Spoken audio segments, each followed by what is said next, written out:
shall know the truth, and the truth shall set you free. Have you ever heard that before?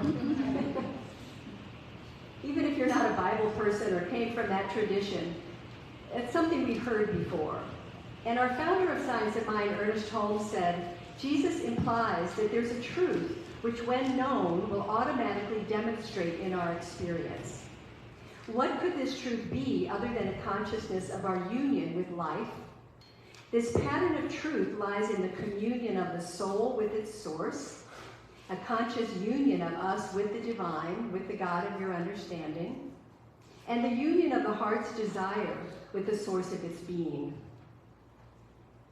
This month in the Centers for Spiritual Living, the theme has been Speak Truth to Circumstance. And my title today is Speaking Truth. And it's interesting, as I was writing this talk and thinking about it, I thought, speaking truth, well, it's more than speaking truth.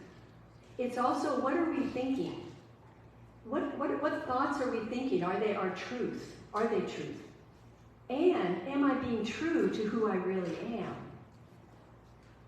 So there's a lot around that idea of truth, which reminds me of gold nuggets. If you hear something today that you want to jot down and share as a gold nugget at the end. So the truth is, you are a whole, complete expression of divine importance. Whenever I hear that, it makes me sit up straight. You are a whole, complete expression of divine importance, just as you are. Hear that, please.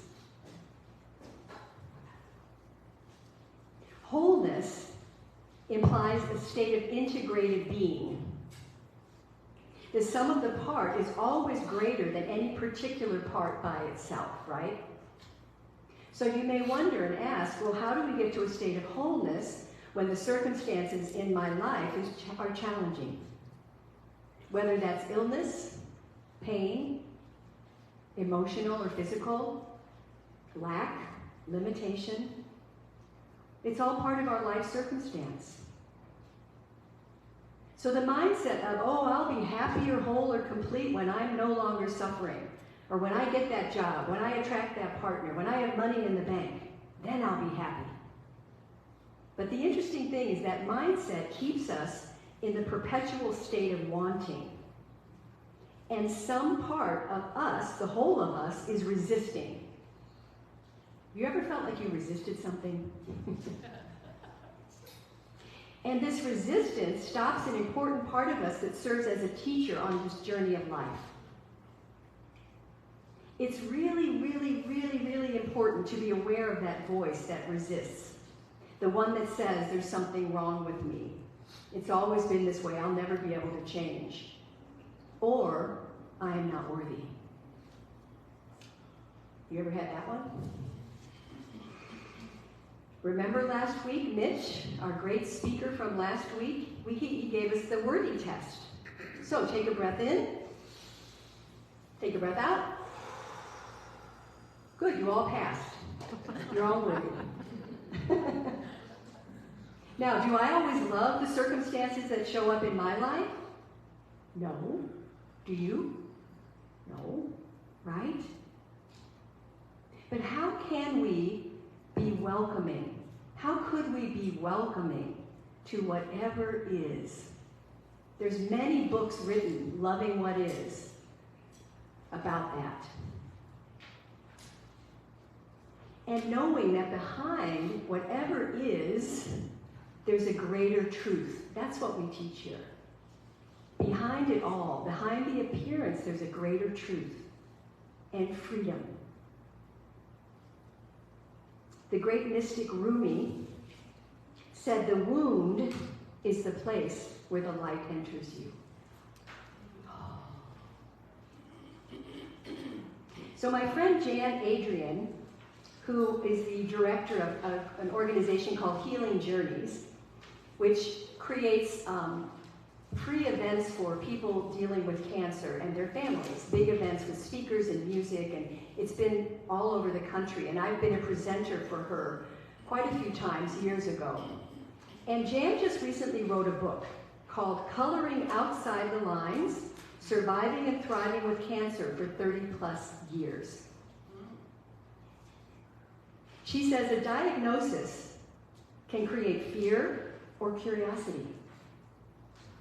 She went from fighting to fortifying from the inside. She says what we do matters.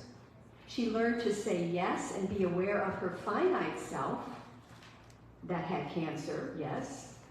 But more importantly, she learned to connect with the infinite self of her.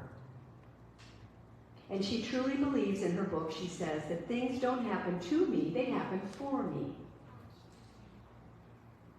Coloring outside the lines. So think about a circumstance in your life, for yourself. Something you may not really care for. And just close your eyes for a moment, take a breath.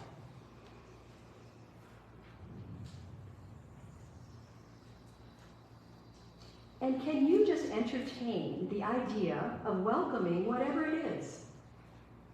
Just be with it for a moment.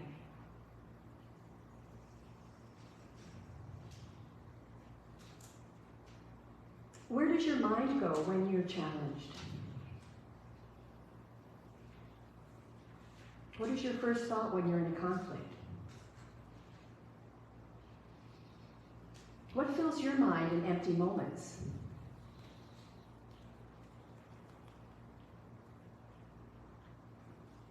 Notice your inner dialogue. Is it negative and demeaning? Or is it open to curious and positive ideas?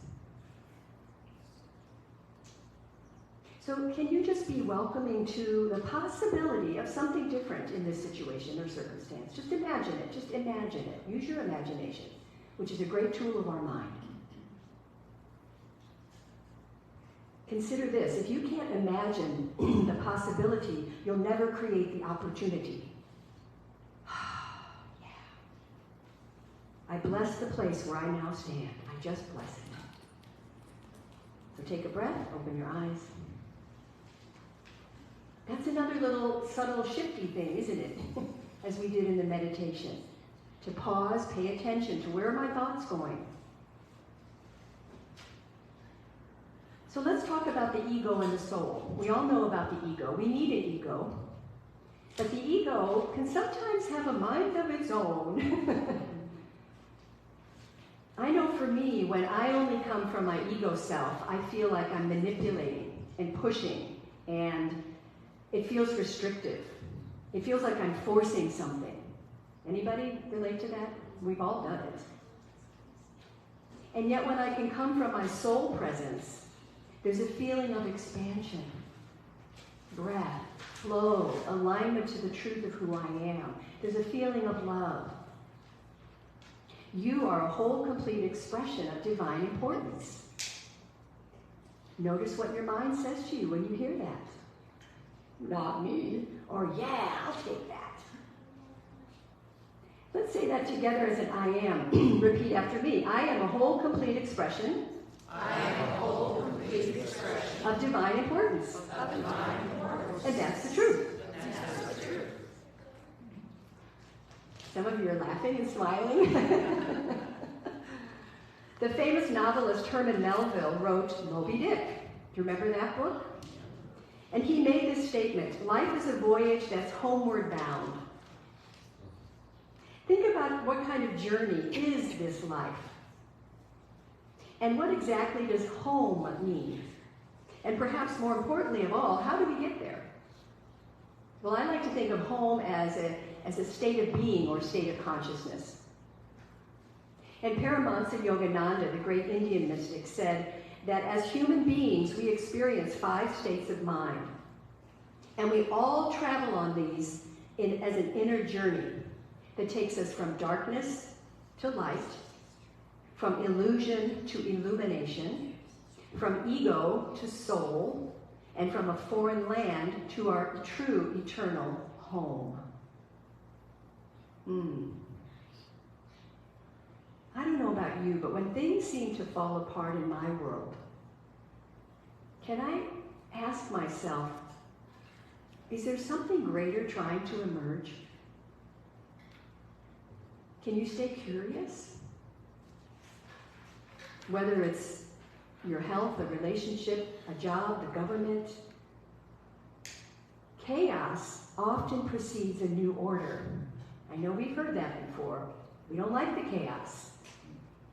But it often precedes a new order. Think about the caterpillar. On the point of becoming, it's a mushy mess. It's a mushy, mushy mess. And then the transformation happens and a butterfly emerges. What a miracle that is. Transformation is possible if you believe it.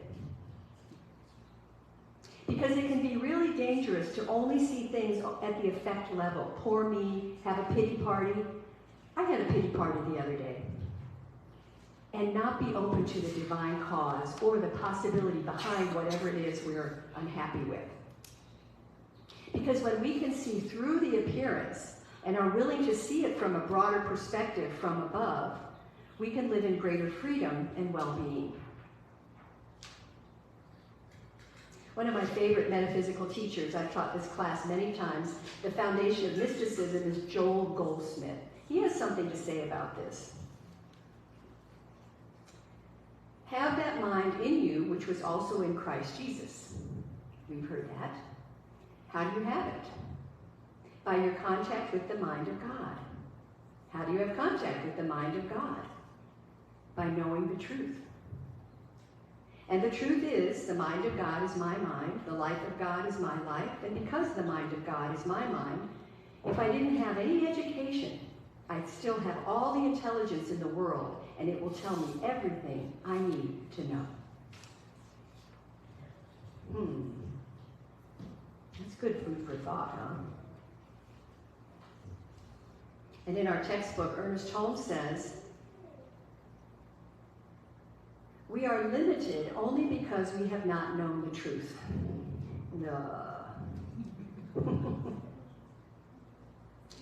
We have thought that outside things controlled us when all the time we have that within which could have changed everything and given us freedom from bondage. He says, we should definitely daily, using your own name, declare the truth about yourself, as we're doing when we read those affirmations. Realizing that you are reflecting your statements into the consciousness, the law, and that they will be operated upon by it. That's the way the law works. And this is called in mysticism high invocation. High invocation. Invoking the divine mind, implanting within it seeds of thought relative to ourself. Yes, yes, yes. I am a whole, complete expression of divine importance. Let's plant that seed. I am a whole, complete expression of divine importance. And again, this points out the importance of our daily spiritual practices, doesn't it? We have to go to the well, as my teacher Lloyd Tupper used to say. Go to the well daily. Go to the well daily. Speak your name aloud and declare your truth. It works. But you have to do it. You have to speak it. We also use in this philosophy denials and affirmations. That was in Emma Curtis Hopkins' biggie, the denials and affirmations. Because there's many ways that we can speak truth to a circumstance. You can be short and direct and say, no, I do not accept this. I don't have time for this in my life. This is not my truth. I learned that one from Lloyd Tupper, my teacher. When someone was speaking to him, or he would see something going on that was not in his consciousness, and or somebody was ranting about something, he would be silently saying to himself, that's not my truth. That's not my truth. And allow people to do what they need to do, but claim for yourself it isn't your truth, if you want to. And again, you're planting a seed in the universal mind. And then state the condition you do want. And stick with that. That's one of our assignments in this class, the journey of the soul is to notice, are we paying more attention to what it is we're wanting or what we're not having or what we don't have? And when we can get over that 51% of spending our time in the knowing that it's already here somewhere, it's coming, things will shift. So with practice, we can approach any circumstance from a neutral place. It's not necessarily easy. That's why we have licensed practitioners, coaches, counselors, people to support us in knowing and remembering our truth. Unless you want to have a pity party. Maybe we should just have a pity party some Sunday. And all come in and just complain, and then we'll do something to let it go. Yesterday I gave a workshop here on the 4 elements, and we threw things into the fire, the imaginary fire of things that don't work for us. There's many shamanic ways to let go of stuff. And ritual is very powerful, and it creates an opening and a space in our psyche and in our soul and in our whole being when we physically can let go of something. So if you need support with that, talk to me about it. I am like the queen of ritual, and I can help you there. Because when we start to change that resistance, it changes our internal messaging system, and it supports our wholeness, and it supports that divine truth, which then opens us to our eternal nature, our soul essence, and our divinity, our home. Then we go home. We then lovingly give ourselves room to breathe within the circumstance of illness or limitation, even if it's happening. And we can explore the revealing of the healing of the truth. It's interesting, in Science of Mind, one of the things we often say is there's nothing to be healed, only the truth to be revealed. That's something we had to memorize as practitioners. I think Amada will remember that. Because the cracks are indeed where the light gets in. Take a breath. But being connected to that source of all. So Joel Goldsmith says to remember the coconut tree. So have that image in your mind. The coconut of itself doesn't have enough of anything except by virtue of its contact with the tree. The invisible life of the tree is pouring itself into the coconut as it becomes the hard shell, the soft meat, and the liquid milk. Oh, the coconut could say, as my own self, I am nothing. Ah, yes, but the truth is, I abide in this tree, and all that this tree has is mine. And there, again, we have given ourselves a good treatment about the sense of separation from the source of all good. So now we find that God is the intelligence of this universe, and I and my Father are one. And then the God intelligence pours itself into expression as my individual intelligence, just as the life of the coconut tree pours itself into the coconut as its milk, its meat, and its shell. We are always connected to the coconut tree. I am a whole, complete expression of divine importance. I am a whole, complete expression of divine importance. And that's the truth. That's the truth of who you are. I hold that for each of you, even if you can't right now. That's my job as my training as a minister and practitioner in spiritual guidance. That I can hold that for you. So please ask for prayer, support whenever you need it. And Amada as well. So let's take that into prayer. Take a breath with me. Let go, exhale. We drop into the sacred holy moment of now, recognizing that we are rooting into the depths of our faith, connecting in consciousness and in heart to the greater good, connecting to that omnipotent, omnipresent, omniscient source of all. God, Spirit, the divine, connecting to that infinite intelligence, wholeness, loving, peaceful, wise, harmonious, abundant.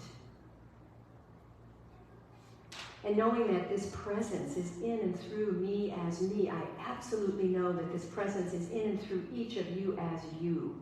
We are each beautiful instruments in this divine symphony of life, playing our tune the best we can, and being open and receptive to welcome a greater good. So I know and claim today that there has been a shift in consciousness for each of us to be available to that something greater for the physical body, the mental body, the emotional body, the spiritual body, that everything's coming into harmony and balance right now. That is the truth. That is the spiritual truth that I know right now. And so we can relax and let go of what no longer serves us.